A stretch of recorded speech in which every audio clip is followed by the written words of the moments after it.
3 ఏళ్ల కుర్రాడొచ్చి మానవ నాకు కూల్ డ్రింక్ ఇవ్వా అని అడిగారట. ఆ 3 ఏళ్ల కుర్రాడే రామ్ చరణ్. సో ఎప్పుడైతే ఈ మానవ అనేటువంటి డైలాగ్ చెప్పి కూల్ డ్రింక్ ఇవ్వ అని అడిగాడో సినిమా హిట్ అయిపోయింది, పిల్లల్లో కూడా వెళ్ళిపోయింది అనేటువంటి నమ్మకం కలిగింది. మరి ఆ కుర్రాడే ఇప్పుడు మనల్ని నెక్స్ట్ క్వశ్చన్ అడగబోతున్నాడు. So let's have Ram Charan's video please. Congratulations Jagadeka Veerudu Athiloka Sundari dream team తీసిన సినిమా 30 years ముగించింది.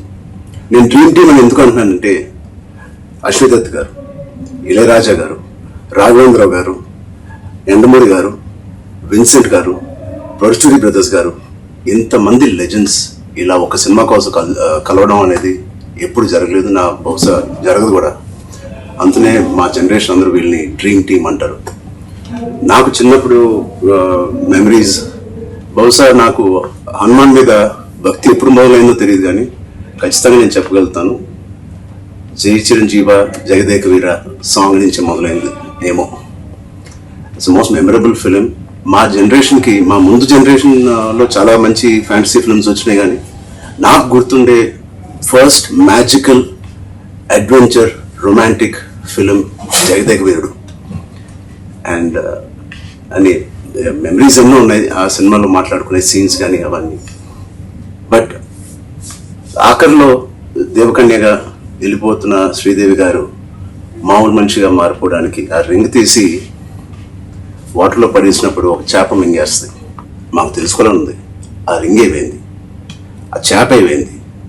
30 సంవత్సరాలు అయింది, మా ఎవరికి తెలియదు. ఇప్పుడు ఆ రింగ్ ఎక్కడ ఉంది, ఆ చేప ఎక్కడ ఉంది, దీనికి జవాబు ఒక్కలే ఇవ్వగలుగుతారు, మిస్టర్ నాగశ్విన్ గారు. నాగశ్విన్ మా జనరేషన్కి త్వరలో ఒక మంచి జవాబు ఇవ్వాలని డిమాండ్ చేస్తున్నాం, అడగట్లేదు. Thank you so much. అంటే లైక్ ఫాదర్ లైక్ సన్. ఇది తెలియకుండా నేను అన్నమాట ఇది ఎగ్జాక్ట్లీ అబ్సల్యూట్ నో క్లూ. ఇందాక అనుకుంటా నెక్స్ట్ జనరేషన్ సినిమా చేసి ఎవరెవరు ఏంటి అన్నప్పుడు సార్ ఆన్సర్ చాలా సింక్ లో ఉంది. Nag Ashwin be ready.